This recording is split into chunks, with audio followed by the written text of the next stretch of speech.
அறிவாலயத்துக்கு வந்து திமுகவுல ஐக்கியமானாரே ஓபிஎஸ். அவரு முதல்வர் பதவியில இருந்தவர், பார்ட்டியில லீடரா இருந்தவர். எதிரி கட்சி பார்ட்டிக்கே போறதையெல்லாம் சரித்திர சம்பவம் இல்லையா? பிப்ரவரி 27 அறிவாலயத்துக்கு போய் ஸ்டாலினை சந்திச்சு திமுகவுல சேர்ந்தாரு ஓபிஎஸ். அவரோட மகன் ரவீந்திரநாத்தும் உசிலம்பட்டி எம்எல்ஏ ஐயப்பனும் திமுகவுல சேர்ந்துட்டாங்க. பிப்ரவரி 27 முதல் நாள் இரவு முழுவதும் ஓபிஎஸ் ரொம்பவே உச்சக்கட்ட டென்ஷன்ல தான் இருந்தாராம்.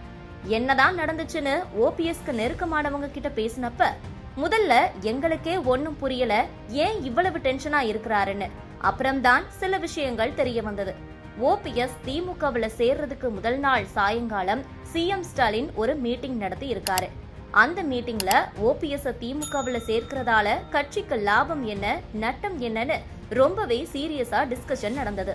அதுல ஓபிஎஸ்க்கு மட்டும்தான் லாபம்னு சொல்லப்பட்டிருக்கு. கடைசியாக ஓபிஎஸ் திமுக கூட கூட்டணி மட்டும் வச்சுக்கட்டும்னு முடிவு செஞ்சுட்டாங்க.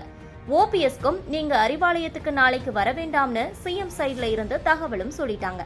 இந்த தகவல் கிடைச்சதுல இருந்துதான் அன்னைக்கு நைட்டு அவ்வளோ பயங்கர டென்ஷனா இருந்தாரு. அந்த நைட்டே சேகர் பாபுவை சந்திச்சு ஓபிஎஸ் பேசினாரு. அப்புறமா அவங்க சபரீசனையும் போய் பார்த்து பேசிட்டு வந்தாங்க. அப்பவும் ரொம்ப டென்ஷனாவே இருந்தாரு ஓபிஎஸ்.